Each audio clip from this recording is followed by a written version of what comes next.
대구 경성 한우 강력하게 추천합니다. 최고급 한우 모듬구이 9,900원, 갈비살 등심 11,900원, 역대급 초가성비로 즐길 수 있습니다. 10인석, 20인석, 50인석, 150인석까지 친구, 가족, 회사 모임, 우리끼리 프라이빗한 공간까지 제공됩니다. 주차 120대 053-573-8900 지금 바로 예약하세요. 여러분 안녕하십니까. 특집 인터뷰 마련했습니다. 6월 3일 대통령 선거일을 앞두고 우리는 누가 이길 것이냐, 얼마나 격차가 벌어질 것이냐, 그리고 국민들의 투표율은 또 역대 최고가 될 것인가, 여기에 관심을 가질 수밖에 없습니다. 그러나 대선을 앞두고 우리가 또 짚어야 하는 여러 문제들이 있죠. 오늘 저는 정의기억연대 이사장이신 이나영 중앙대 교수와 함께 정말 한일 관계 우리 까마득히 잊고 있었습니다. 어떻게 풀어가야 할지 대선 전에 한번 짚어보려고 제가 여러 차례 생각을 했는데 어렵게 이나영 교수님 모셨습니다. 이 방송 보시는 분들 대선의 의미가 무엇인지, 또 지금 이재명 정부로 출발할 새로운 정부가 한일 관계를 어떻게 풀어가야 할지, 여기에도 우리가 관심을 가져야 한다. 역사적으로 풀지 못한 여러 가지 사안들이 여전히 있습니다. 위안부 문제, 강제동원, 제3자 변제 문제, 그리고 올해는 특히 한일 협정 60년이 되는 해이기 때문에 더욱더 많은 과제가 있는데 여러분들 채널 고정하시고요.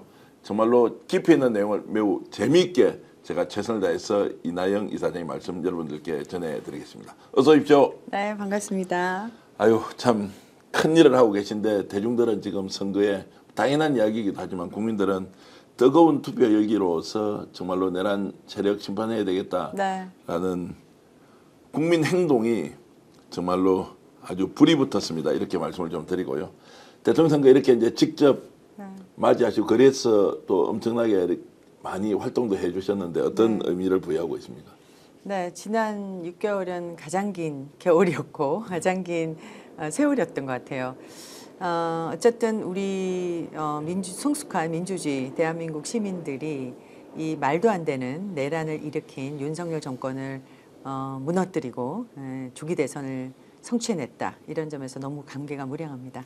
제가 이제 학자로서 어떠신지, 또는 이제 시민운동가로서 이번 대선을 어떻게 보시는지, 또는 이제 국민의 한 사람으로서 이런 것들을 어떻게 보시는지 좀 나눠서 여쭤보고 싶은데요. 네. 학자로서 사회학 전공을 네. 하시지 않습니까? 네.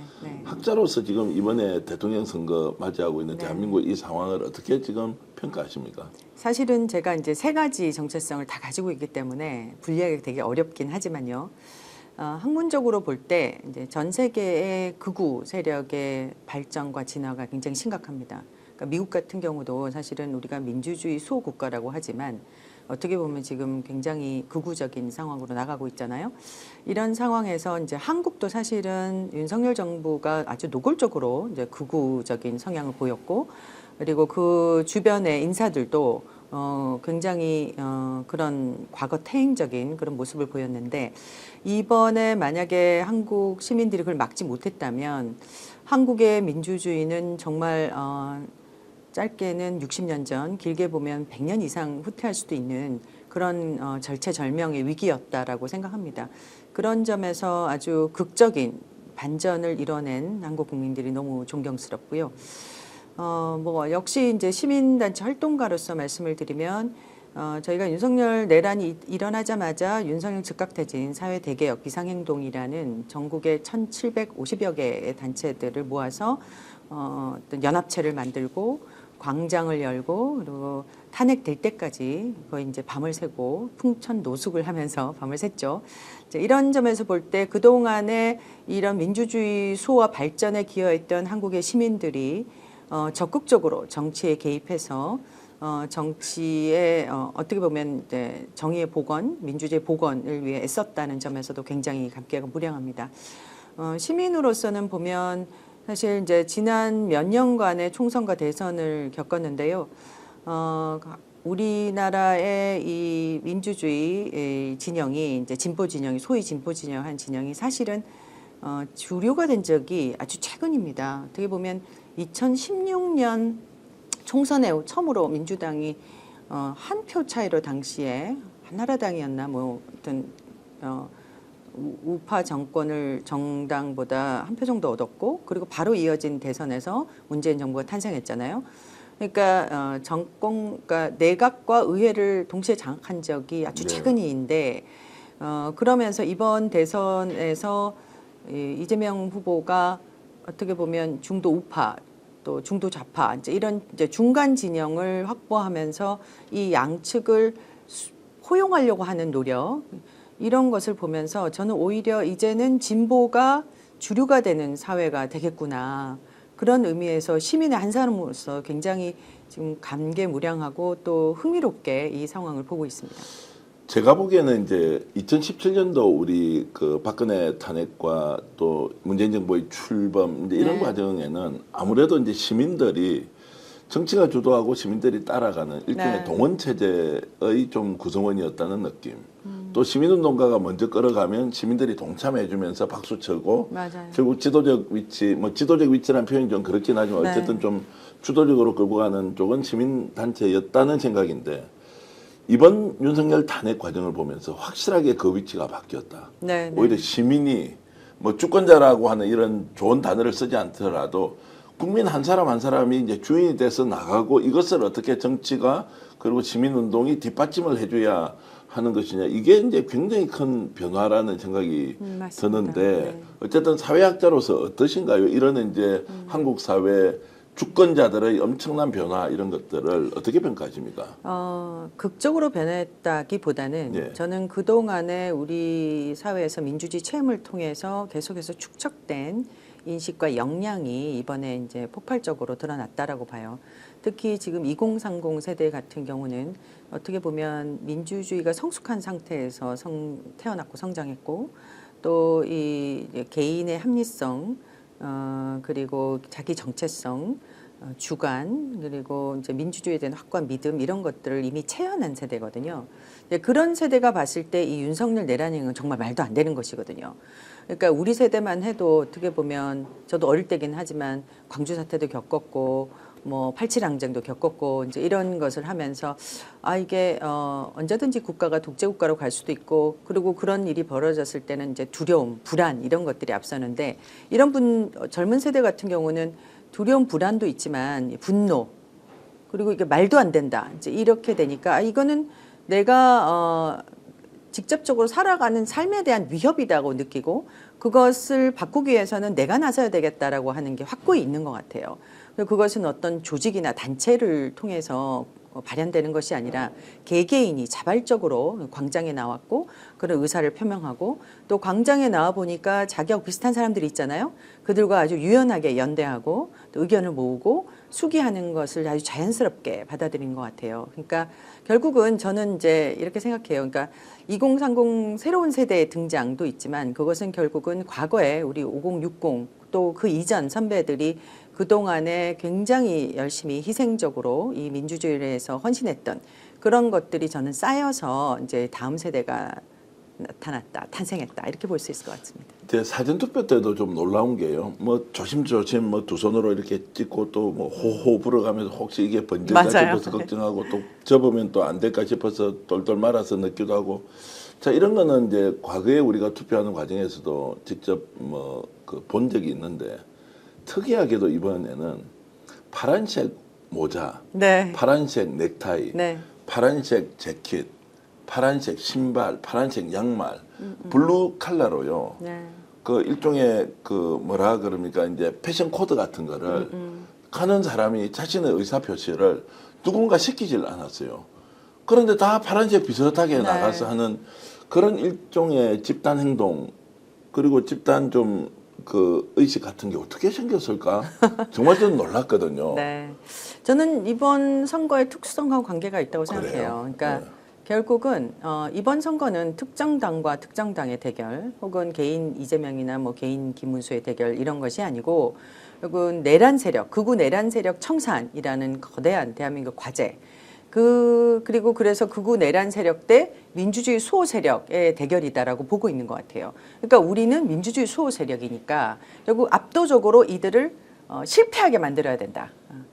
그 의지로 저는 자연스럽게 우리가 압도적 승리를 이뤄낼 수 있는 것은 무엇일까를 고민했던 것 같고요. 그 과정에서 자연스럽게 그 당을 지지해야만 일단은 단계적으로 갈 수 있는 중요한 초석이 놓여지겠다고 느꼈을 것 같습니다. 그러니까 과거에는 운동가들이 가이드를 하고 정치 쪽에서 네. 이렇게 좀 해달라고 네, 요청을 네, 하면 네. 따라가는 건데 이게 파란색 물결이라는 것은 누구도 상상하지 못했던 일을 자기 스스로 선택해서 해보니까 다 다른 사람들도 비슷하게 하고 있는 거예요. 네, 네. 이게 일종의 이제 문화가 되는 것 그게 같고. 이제 이번 광장의 정치적 효능감하고 관계 있는 것 같아요. 예. 그러니까 개별적으로 흩어져 있던 사람들, 특히 지금 2030이 너무 어렵잖아요. 그러니까 본인의 삶이 굉장히 힘들고 또 외롭고 흩어져 있는 개인들이라고 생각했는데 광장에 나와 보니까 너무나 많은 사람들이 나와 비슷한 생각을 하고 있고 또 같은 삶을 고민하고 있고 또 어떻게 우리가 살아야 될지 그 비전을 공유하고 있단 말이에요. 그 과정에서 우리가 윤석열을 탄핵시켰잖아요. 그러니까 이게 저는 굉장한 정치적 효능감을 줬을 거라고 생각해요. 그러니까 내가 할 수 있다. 내 개인은 굉장히 작은 힘일 수 있겠지만 우리들이 됐을 때는 큰 힘을 발휘할 수 있다는 것을 저는 경험했다 이미. 그래서 이 자발적인 모임들이 결국은 일종의 하나의 점 혹은 물방울처럼 모여서 큰 물이 되고 큰 이제 그 흐름이 되는. 네. 예, 그래서 바다가 되는 그런 느낌을 저는 받고 있어요. 대한민국 국민들이 약간 이런 DNA를 가지고 있습니까? 특정한 사안에서 이렇게 집단지성이 발현이 되고 네. 이게 사실은 국민 한 사람 한 사람이 참여자인데 네. 상대를 보면서 저 사람이 꼭 주연 배우인 것처럼 네. 사실은 자신이 주연 배우인 걸 모르는 거예요. 네, 네. 나는 그냥 한 사람으로서 행동할 뿐인데 사실은 상대를 보면서 다 놀라는 거예요. 와 대단한데? 근데 자기가 주인공인 걸 모르고 있으면서 사실은 모든 국민이 주인공이 되는 나라 네. 이를 만들어내는 힘은 누군가 지시를 하지 않았는데도 자발적으로 자 이렇게 드러났다고 하는 것은 뭔가 민족성 이런 거를 좀 약간 얘기를 할 수도 있습니까? 대한민국의 특수한 상황이 만들어낸 이런 독특한 네. 국민성 이런 걸로 연결까지 하면 좀 무리입니까? 그 예를 좀 들면 이번 광장에서 우리가 집회를 할 때 이전에는 지난 박근혜 탄핵 때만 해도 소위 유명 인사 뭐 셀럽들이 나와서 발언을 했잖아요. 네. 그리고 광장 시민들은 그걸 보는 관객의 역할을 했단 말이에요. 네, 예. 근데 이번에는 정치인도 거의 올라가지 못했고요. 아주 초반에는 윤석열이 구속이 취소되면서 거리에 돌아다니기 시작하니까 이제 정당하고 같이 결합해서 정당의 정치인들도 올라오고 이랬는데 그 전까지는 그 무대 위에 일반 시민만 올라갔어요. 예. 그거를 이제 자발적으로 발표하고 말하고 싶은 사람 이제 신청하세요 이러면 정말 수백 명의 시민들이 이제 줄을 서서 막 신청을 해요. 그 중에서 이제 고르는 거예요. 근데 보면 자기 말을 하는 거예요. 나는 예를 들어 뭐 어디에 사는 누구고 누구의 아버지고 누구의 엄마고 뭐 노동자고 뭐 성소수자고 뭐 이런 얘기를 막 한단 말이에요. 그러니까 내가 누구인가 일단 자기가 누구인가를 들여다보는 연습이 잘 되어 있는 사람들인 거죠. 근데 그게 각각 떨어져 있는 게 아니라 그 노동자 정체성이 결국은 노동자 하나의 정체성만 있는 게 아니라 아버지일 수도 있고 엄마일 수도 있고 누구의 딸일 수도 있고 또 거기에 여성일 수도 있고 각종 정체성들이 섞여 있잖아요. 그걸 보면서 이제 연결됨을 느끼죠. 그러니까 그게 개개인이 결국은 많은 우리를 형성하는 각각의 주인공들이다라는 것이 저는 이 광장에서 드러난 굉장히 독특한 현상이라고 생각하고요. 또 하나는 금방 말씀드린 것과 연결해 생각해 보면 사실은 우리는 동학혁명 가까이는 동학혁명으로부터 출발해서 외세에 대해서 저항하는 민족성이 있었고 뭐 그 이전에도 사실 임진왜란 때도 그랬습니다. 국가의 어떤 큰 위기가 닥쳤을 때 스스로 자발적으로 뭔가 조직해서 외세에 대응하고 또는 잘못된 군주나 또는 집권 세력에 대해서 대항해 왔고 그리고 그것이 이제 우리 최근의 근현대사에서 보면 여러 번의 혁명 무혈혁명이죠. 아주 민주적인 혁명을 통해서 정권을 바꿔본 경험들이 있죠. 그 경험들은 우리 모두의 기억과 몸에 있는 거예요. 그러니까 이미 그런 걸 경험한 사람들이 그 아이들이 또 그걸 경험하고 계속 이렇게 이제 반복해서 경험하다 보니까 우리가 이제 사회적으로 습득된 것도 DNA 각인이 되잖아요. 네. 근데 그런 것들이 계속 저는 전승이 돼 반복적으로 학습되다 보니까 결국은 지금의 이런 훌륭한 시민의식이 만들어진 건 아닌가 이렇게 생각합니다. 예전에는 우리나라 국민들이 노래방에 가면 노래 정말 잘한다. 전 네. 국민이 가수다 이런 이제 프로그램도 있었지 않습니까?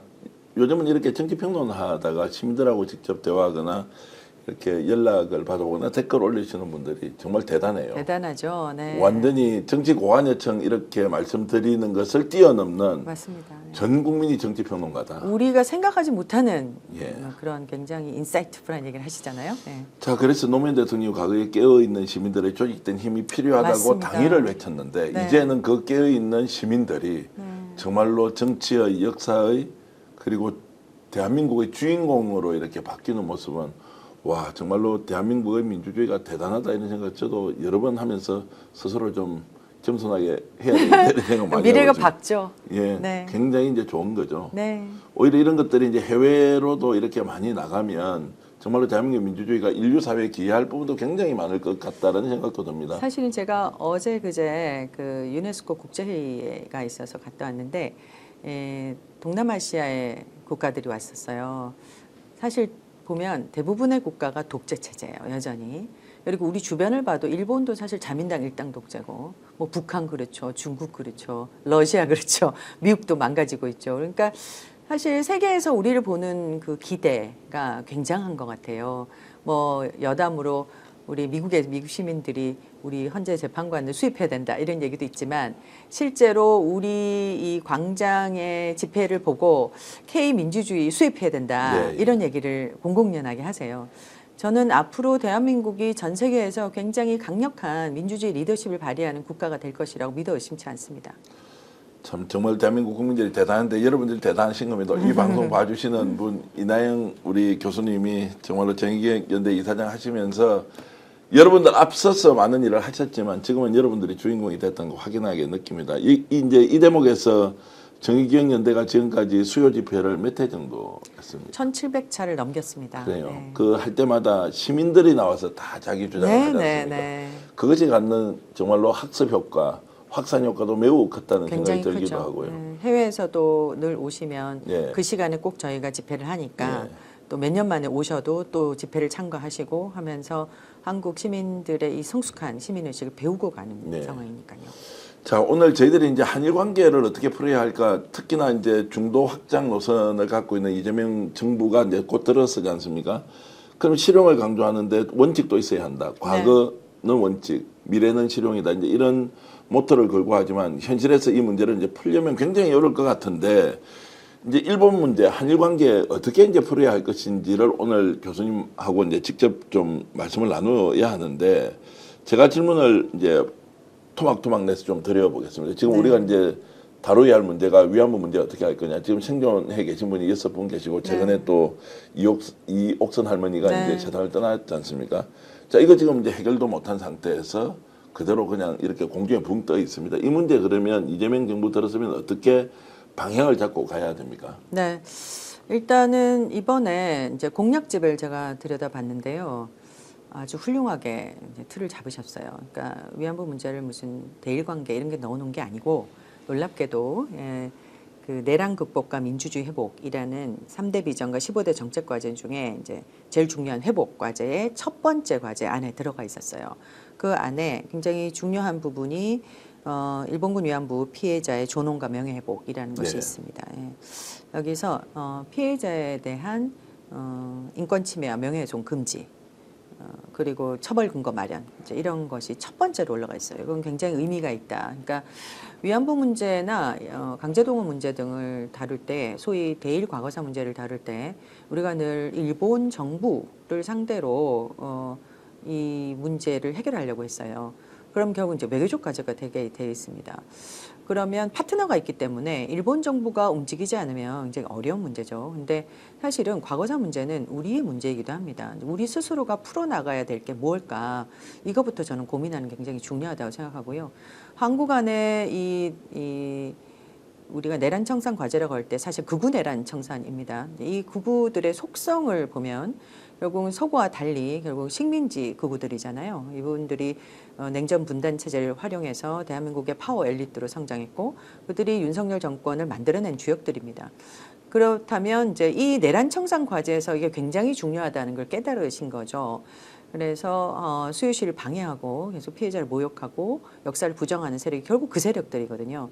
결국 그들부터 억제하고 통제할 필요가 있겠다라고 생각한 부분, 그게 결국은 우리 스스로가 역사 정의를 만들어 나가는 데 굉장히 중요한 과제이겠다고 생각한 게 저는 아주 적확하다 이렇게 생각합니다. 네. 자, 그러면 이제 우리 국내에서 해결해야 될 문제와 네, 그리고 네. 일본 정부와 함께 풀어가야 네, 될 네. 것을 이제 구분하는 것은 아주 잘한 아주 거죠. 중요하다. 네. 자, 그러면은 먼저 국내에서 이제 이렇게 극우 극단 세력들이 정말 일본 그 강제 침탈 시기에 대한 부정, 뭐 네. 근대화론 이런 것들을 내세웠고 또 위안부에 대한 정말로 모독적 행위를 많이 했지 않습니까? 네, 네, 자, 네. 이런 것들을 그럼 국내외에서 해결을 하려면 어떤 방향으로 해결을 해야 됩니까? 일단은 가장 먼저 해야 될 거는 저는 역사교육의 정상화. 역사교육의 네, 그동안 정상화. 망가진 역사교육을 정상화하고 역사교육을 초중고나 대학에서뿐만 아니고 예. 사실은 공무원이나 경찰이나 이런 이제 특수직에 근무하는 사람들 뭐 또는 사관학교나 이런 데서 아주 필수적으로 아주 깊이 있게 이렇게 다룰 필요가 있다. 구체적으로 어느 정도 망가져 있습니까 지금? 지금 일단 그 교육이 없어요. 교육이 없습니까? 네. 그다음에 지난 윤석열 정권 때 역사 교과서 굉장히 왜곡됐어요. 네. 그리고 관련 역사 기관장들이 지금 다 뉴라이트 계열 사람들이잖아요. 이게 우리가 장기적으로 보면 지금 그들은 불의의 씨앗을 뿌리고 있는 거예요. 단기적으로는 이제 표시가 안 날 수도 있어요. 네. 그리고 그 예를 들어 그 역사 기관장뿐만 아니고 사실은 국가기록원이라든지 또 뭐 이제 대외 업무를 하는 이런 곳도 사실은 관련한 사람들을 어떻게 사용하느냐, 이 돈이 어떻게 가야 되는 게 굉장히 중요한데, 거기 뭐 과거사 진상규명위원회라든지 이런 데도 마찬가지입니다. 이런 데 다 지금 극우 내란 세력들이 포진해 있단 말이에요. 네. 그러면 이제 이것을 회복하고 정상화하는 것 굉장히 중요하고 그게 이미 과제에 있어요. 예. 관련 기관장들에 대한 문제도 있고. 자, 인사는 그렇게 할 수 있지만 이제 이게 네. 지금 이제 국가적 과제 우선순위로 보면 이제 네. 이 문제를 지금 시급하게 해야 된다라고 하는 것은 주장은 할 수 있지만 대통령은 이제 그렇게 할 수도 없는 거 아니에요. 이게 혹시라도 이제 사회적 갈등의 요인이 되고 이러면 어쨌든 전반적으로 조절을 해야 되는데 네네. 그럼 역시 그러면 이제 일본 위안부 문제와 관련해서도 우리가 어떤 우선순위를 정해서 네. 해결이 쉬운 것과 해결이 어려운 것들을 네. 나누어서 교수님처럼 이렇게 이제 시민운동가로서 네. 좀 정부에 제안을 해야 되는 거 아니냐 이런 생각이 드는데 좀 구체적으로 나누어서 해결할 수 있는 거 당장 가능한 것도 있고 또 시간을 두고 해야 되는 것이 있느냐. 대일과거사 문제를 좀 종합적으로 먼저 말씀드릴까요? 일단 인도적 차원에서 우리가 할 수 있는 일들이 좀 있습니다. 네. 예를 들어 일제 강점기 때 강제 동원된 우리 이제 노무 동원이나 또는 이제 군인으로 동원된 분들이 많으시잖아요. 자, 이런 분들의 유골이 흩어져 있어요. 네. 아직도 우리가 제대로 그 발굴도 제대로 안 됐고 발굴된 것도 아직 봉안이 제대로 안 된 게 많습니다. 예. 그런 부분은 일본하고 충분히 저는 협력해서 할 수 있다고 네. 생각해요. 네, 그런 것들부터 저는 차근차근 하는 게 필요하고 또 그 제일 조선인, 제일 동포 문제, 이제 얽혀 있는 이런 인권 문제로 접근한다든지 이제 이런 문제도 얼마든지 저는 이제 먼저 할 수 있는 문제라고 생각해요. 그다음에 또 우리 내부적으로 아직도 진상이 규명 안 된 것들이 굉장히 많습니다. 뭐 간도 대학살도 그렇고 네. 우키시마호 폭침 사건도 그렇고 이제 우리 스스로도 지금 갖고 있는 자료를 가지고 일단 할 수 있는 일들이 있어요. 네, 그걸 하면서 이제 일본에겐 협조를 요청하는 거죠. 예, 일본에게 너네가 이 문제를 해결하라고 요구하는 것이 아니라 네. 우리가 진상규명하는 과정에서 자료를 좀 협조를 요청한다든지 이런 것도 있을 수 있죠. 네. 이제 이런 것들을 해 나가면서 서로 신뢰를 쌓고 위안부 문제 같은 경우는 결국은 이제 2015 한일합의 문제에 부딪힐 텐데 왜냐하면 일본이 결국 위안부 문제는 다 해결됐다라고 하는 근거로 되는 게 2015년 한일 위안부 합의거든요. 이 문제를 지금 2015 한일합의를 폐기하라 이런 것보다는 2015 한일 합의가 결국은 국가 간 합의긴 하지만 위안부 문제의 근본적 해결은 아니다라는 것이 국제사회에서 여러 차례 이제 권고로 나왔단 말이에요. 그걸 활용해서 우리도 위안부 문제가 이걸로 해결됐다고 볼 수는 없다. 결국은 피해자들에게 진정한의 사죄와 배상이 필요하다는 원칙은 끊임없이 반복할 필요는 있어요. 네. 네.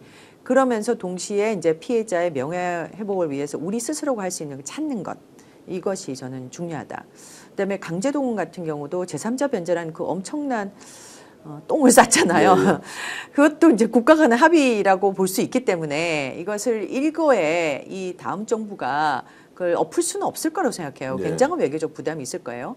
다만 이것을 실행하는 재단이 우리 재단입니다. 예. 강제동원 피해자 지원재단이라고요.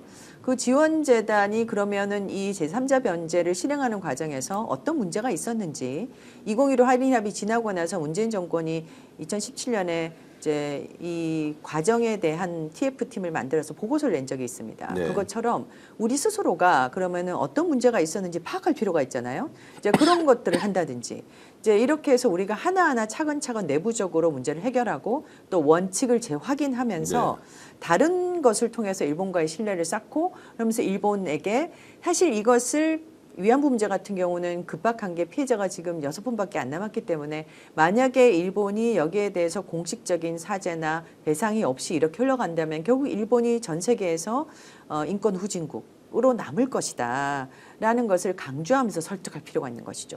자, 이제 정부 차원에서 그렇게 하는 것이고 아까 질문을 드렸던 것 중에 조금 보충해서 좀 설명을 해주시면 고맙겠는데요. 자, 국내에서 이렇게 이제 위안부 문제에 대해서 표명하고 그리고 모독하는 이런 이제 행위들이 지속되어 왔잖아요. 네. 그러면은 주요 역사기관의 수장을 인사라는 걸 통해서 대통령이 다 바꾸면 해결이 되느냐? 아니면 이들에게도 뭔가 이렇게 정말로 독일에서 나치를 숭상한 사람에 대해서 우리가 이제 제재를 하는 것처럼 정말로 법적 필요하죠. 장치를 통해서 아예 이런 것들이 일어나지 않도록 해야 한다라는 의견도 있는데 그 부분은 어떻게 보세요? 굉장히 중요합니다. 그러니까 지난번에 제가 강조했고 좀 전에도 말씀드렸지만 저희가 위안부 피해자 보호법이라는 게 있어요.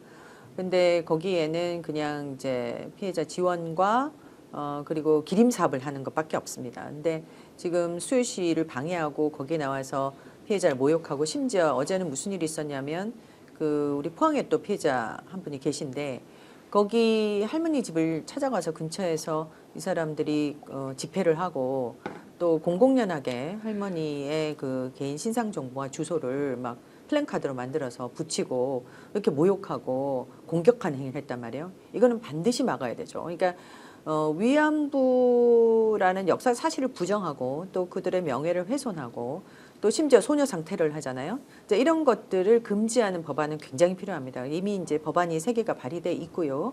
거기에 대해서 이번 공약집에도 보니까 사실은 명예훼손 금지 및 금지 명시 및 처벌 근거 마련. 이게 이제 바로 그 얘기예요. 거기다가 위안부 피해자를 기리는 조형물, 상징물, 공공조형물 지정 관리 확대 이런 부분도 있어요. 그러니까 이런 부분을 우리가 얼마든지 시급하게 할 수 있는 거죠. 이게 굉장히 시급한 과제입니다. 어쨌든 국내에서 해야 될 일, 우선순위를 정하고 법제화가 필요한 것은 신속하게 추진해서 조기의 논란을 좀 이렇게 정리하는 게 매우 필요하겠다 이런 생각이 들고요. 이제 올해가 한일협정 60주년이지 않습니까? 여전히 이제 협정문 내용을 가지고 이것이 맞다 저것이 맞다라고 하면서 양국이 굉장히 이제 갈등에 노출되어 있는 상태인데 우리 정부의 위치에서 이제 해야 될 일도 있지만 이걸 실제로 문제를 푸는 쪽으로 이제 위치를 바꿔서 놓고 보면 이 문제 가지고 계속 양쪽에서 이렇게 논란만 하고 있을 수는 없지 않습니까? 이 문제를 어떤 것을 드러내놓고 우리가 좀 풀어갈 수 있는지를 한 말씀 좀 해주시죠. 그 사실은 그게 한일 조약이 을사년에 체결이 돼요. 그러니까 지금 우리가 을사늑약, 그다음에 을사년에 한일 조약, 그다음에 올해가 또 을사년인데.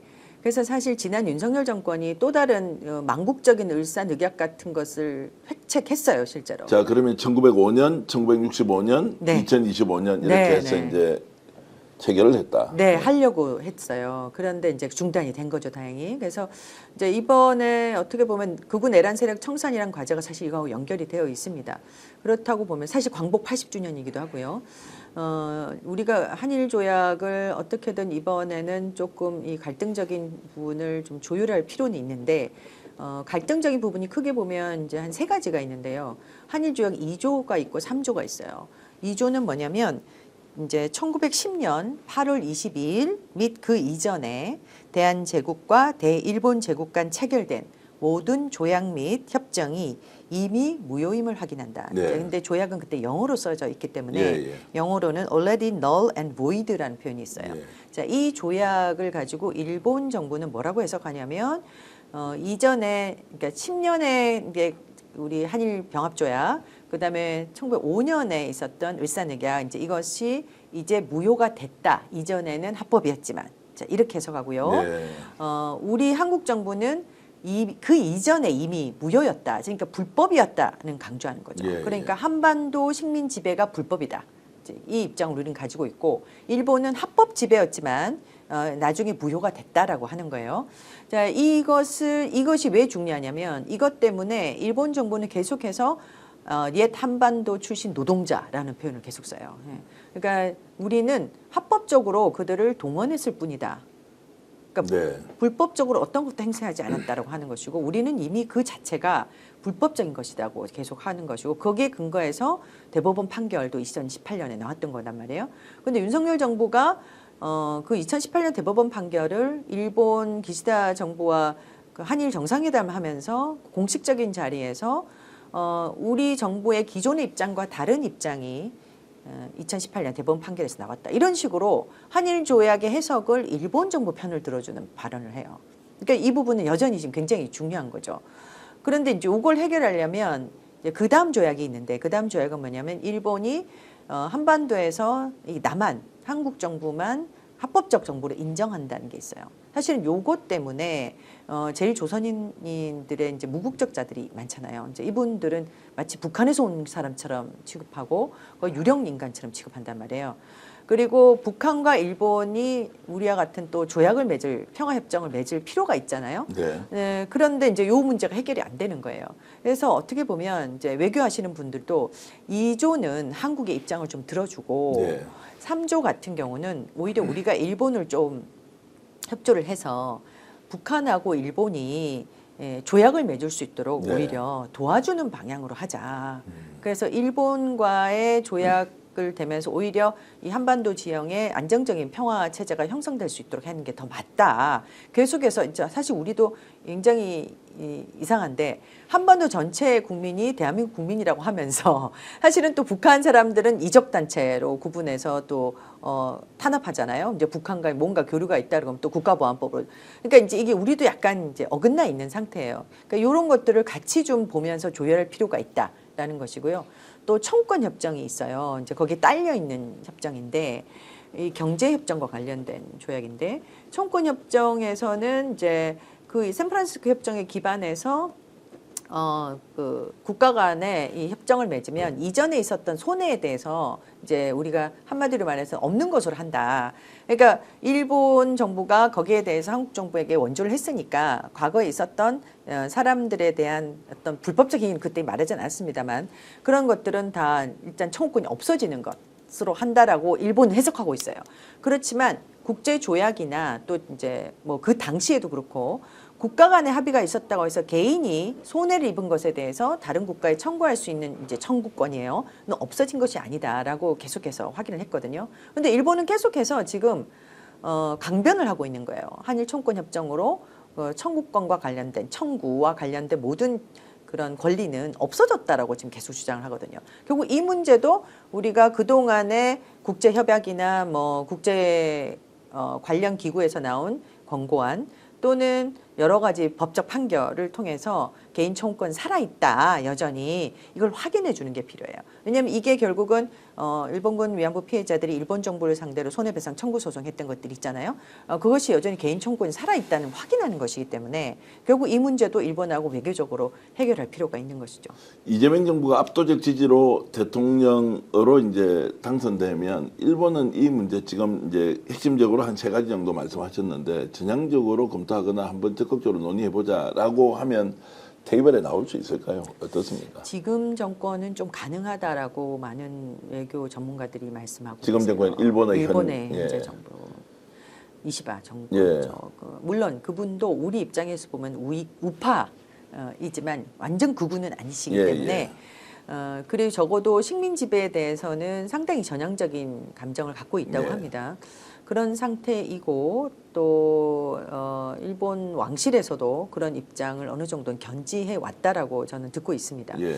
그렇다고 본다면 우리가 일본하고 협력할 건 협력하고 또 앞으로 나아갈 때 어느 정도 우리가 조금 양보할 수 있는 건 양보할 수 하더라도 과거사에서 굉장히 중요한 이 몇 가지 문제들은 일본이 어느 정도는 받아들여야 된다.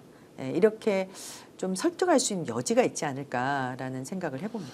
자, 그러면 이제 1910년 강제병합 같은 경우는 불법이다라고 하는 것은 일본이 예전에 사과할 때도 불법을 전제로 사과한 거 아니었나요? 아닙니다. 불법이라고 한 번도 한 적이 그러면 없고요. 그때 이제 사과한 것은 그냥 과거의 예. 이런 잘못에 반성을 한다. 과거에 뭐 대해 그런 일 때문에 피해를 입은 사람들이 있다는 것에 대해서 유감을 표명한 거죠. 예. 네. 그러면 이번에 예를 들어서 이시바 이제 총리와 이재명 정부가 함께 논의를 하면 자, 한일 강제병합을 불법이라고 인정까지 우리가 확인할 수 있느냐? 현실적으로 좀 질문을 드리면 어떻습니까? 사실 딱 대답을 하긴 좀 어려운데요. 네. 지금 저희가 이제 일본의 시민 단체들 그리고 유력한 그런 학자들 이런 분들하고 저희가 한일 조약 60년 한일 공동선언을 준비하고 있어요. 사실 네. 초안 다 나왔습니다. 그 과정에서 이제 그 첫 번째 한일 강제병합에 대해서 불법이다라는 것을 인정하는 것하고 그리고 이제 이 한일 조약의 문제점을 지적하는 거예요. 거의 이제 한국의 입장을 다 받은 거죠. 네. 이게 곧 나올 겁니다. 이제 6월 우리가 6월달 한일 조약 이제 60년이 됐을 때 공개적으로 이제 발표가 될 텐데 그것이 일본 정부에게도 어느 정도 좀 영향을 미치지 않을까 이제 기대를 해봅니다. 그래서 사실은 미래로 나가려면 과거의 잘못을 정확하게 인정하는 게 중요해요. 이게 뭐 돈으로 문제를 해결하는 것이 아니라 잘못은 잘못이고 그리고 만약에 잘못을 인정하지 않으면 이것 또한 역사로 남는 것이다는 것을 일본이 지금 정도는 인지할 필요가 있는 것이죠. 근데 일본이 절대로 그걸 못 하겠다고 네. 하는 아베도 이제 뭐 어쨌든 뭐 불운하지만 세상을 떠났고 네. 그리고 지금 뭐 이시바 총리 같은 경우에 지금 일본이 지금 당면하고 있는 문제가 한두 가지가 아닌데 여기에 네네. 발목이 묶여서 일본이 지금 한국에 추월을 당해버렸지 않습니까? 네, 네. 그런데도 이렇게 일본 정부가 고집해야 될 이유가 있습니까? 아니 우리나라는 이거 네. 양보가 절대 안 되고 어떻게 한일 강제병합을 합법으로 됐다고 지금 그거조차도 그 얘기는 하지 않지 않습니까? 애매모호하게 얘기를 하는 것이지. 네네. 그러면 일본 정부는 한일 관계 개선하려면 이 문제는 반드시 합의가 돼야 되고 인정해야 한다는 것일 텐데 네. 못하는 이유가 있습니까? 일본은? 일본은 기본적으로 전전 파시스트들이 다 부활해서 만들어진 정권이에요. 자민당이. 뭐 여전히 그 후예들이 있기는 당연합니다. 하지만 네. 그렇기 때문에 그걸 받아들일 수 없죠. 그래요? 그 사람들의 영향력이 얼마나 큰데요. 예. 지금 이시바 정권의 뿌리가 그렇기 때문에 이 사람들의 압력이 엄청날 거예요. 그러니까 네. 우리가 알고 있는 정당 밖의 극우라고 하는 것이 아니고 실제로 일본의 정계와 재계를 다 장악하고 있기 때문에 이러한 압력에서 벗어나기 쉽지 않죠. 획기적으로 변화되기 어렵다면 우리의 원칙은 계속 고수하자. 맞습니다. 네. 자, 그러면 더 중요한 그런 상황을 인정하고 한일 관계는 미래지향적으로 개선해야 한다는 것도 이제 이나영 교수님이 평소에 주장을 하시는 거잖아요. 네네네. 그러면 우리가 이제 일본과 한국이 어떤 식으로 미래지향적인 협력과 상호 발전을 할 것이냐 이제 이 부분에 대한 것들은 어떤 우리 그 지점들이 있습니까? 아까도 제가 이제 우리나라도 교육이 중요하다고 했지만 일본도 교육이 중요해요. 그러니까 우리가 고노다마가 사실은 굉장히 진전된 그나마 괜찮은 한일 관계에서 괜찮은 담화였는데 거기 적시했었어요. 일본 정부가 위안부 문제를 역사 교과서에 기록하고 제대로 교육한다 이런 게 있습니다. 근데 지금 일본이 계속해서 퇴행하면서 거의 다 삭제되거나 왜곡돼 왔거든요. 적어도 일본이 교과서에 역사 교육에서 과거의 역사적 잘못을 기입하는 것 이건 굉장히 중요하고 그게 안 되면 사실 미래지향적이라는 게 말뿐이 되는 거예요. 그러니까 그 사람들이 과거를 배움을 통해 우리 과거를 배우는 거는 결국은 보다 나은 미래를 위해서 하는 거잖아요. 그러니까 그런 잘못을 되풀이하지 않기 위해서 과거를 기억하고 기록하는 겁니다. 그게 누군가를 폄훼하거나 공격하기 위해서 하는 게 아니에요. 그러니까 이거는 일본에게도 굉장히 중요한 거죠. 왜냐하면 일본의 학생들 빼고는 다 안단 말이에요. 외부에 나가면. 그러면 일본 학생들이 사실은 외국에 나갔을 때 굉장한 충격을 받아요. 그러니까 그것이 일본의 미래 세대에게 좋은 일인가 그렇지가 않단 말이에요.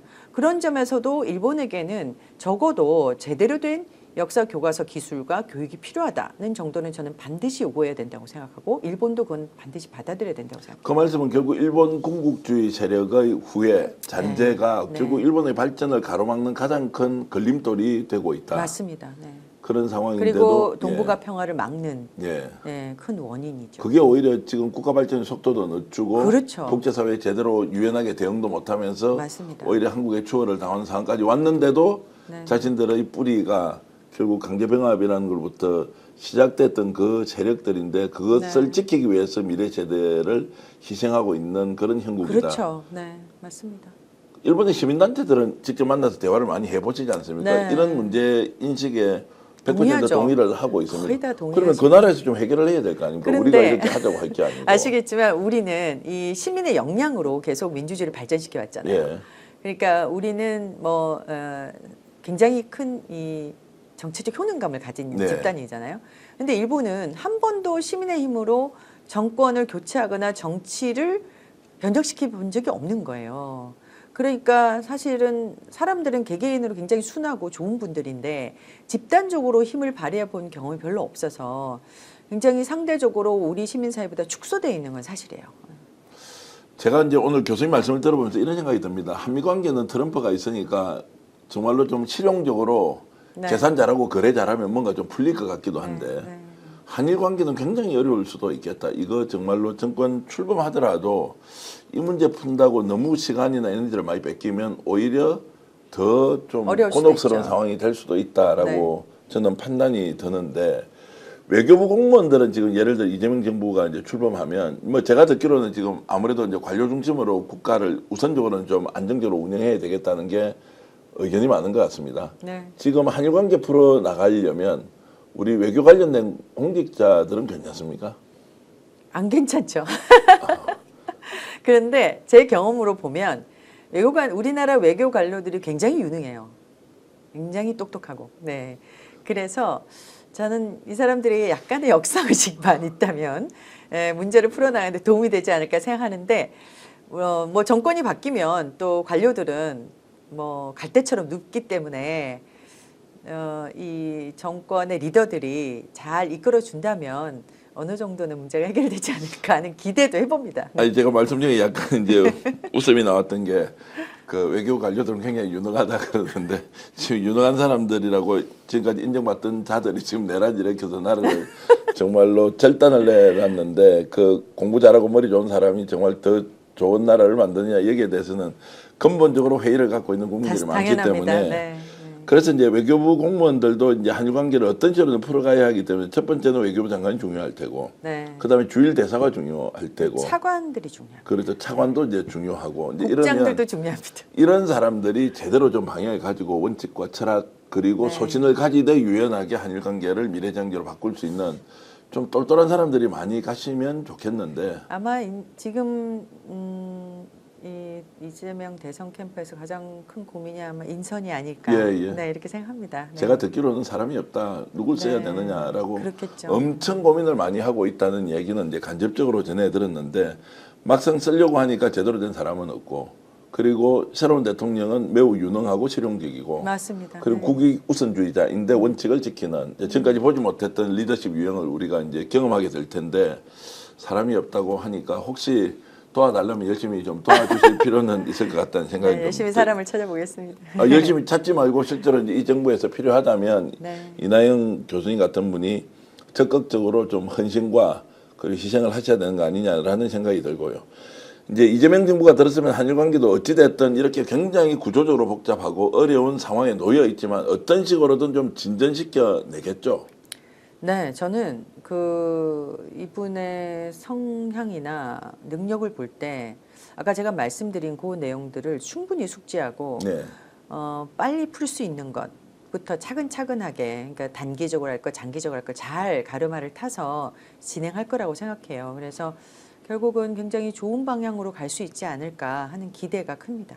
실제로 이재명 이제 후보를 만나본 적은 있으실 거 아니에요. 개인적으로는 아니지만 1대1은 아니고요. 예, 예. 네네네 그렇게 만나본 적은 있습니다. 그 한일 관계 문제의 네. 본질 네. 제대로 이해하고 있습니까? 거기에 대해서 아주 구체적으로 질문해 본 적은 없는데요. 예. 그간의 행보를 봤을 때는 예. 일단 역사관이 굉장히 뚜렷하십니다. 예, 네. 예. 그렇지만 동시에 굉장히 실용적인 분이시잖아요. 이제 그런 점에서 저는 이 문제를 풀어가는 아주 기본적인 소양이 다 갖춰진 분이다. 예. 그리고 또 뚝심도 있으시잖아요. 예. 네.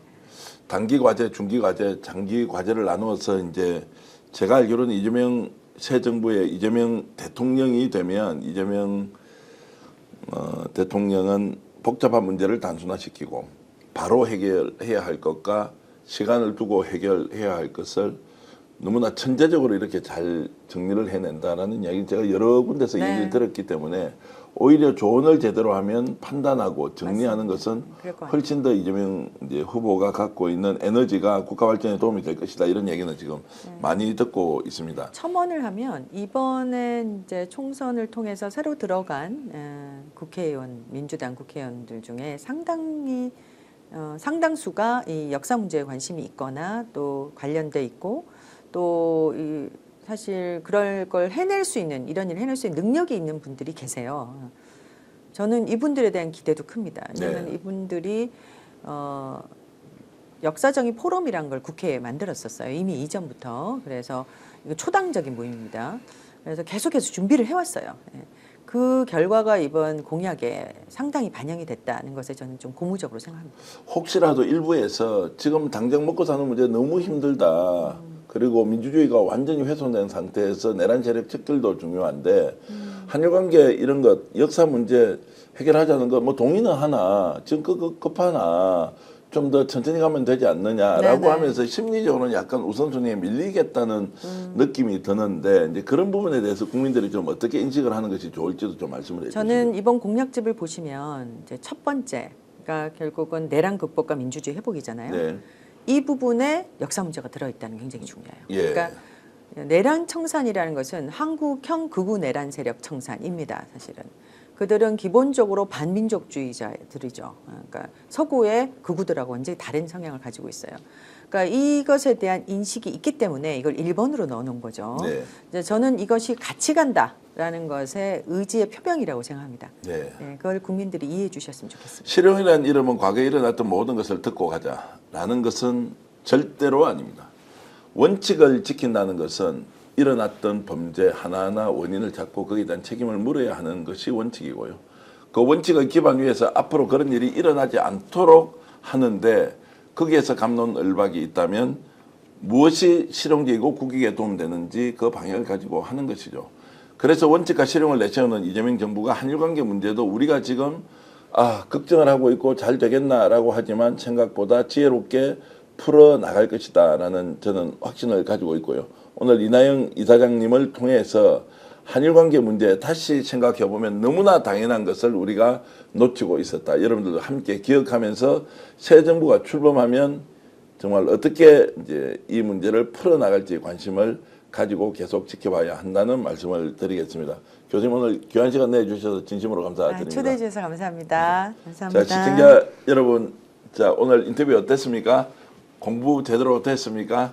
제가 오늘 머리가 막 이렇게 회전 속도가 빨라지고 좋습니다. 많이 배웠고요. 여러분들도 이제 이재명 정부가 출범하면 이제 한일 관계 어떤 방향으로 나아갈지 계속 관심을 가져주시면 좋겠습니다.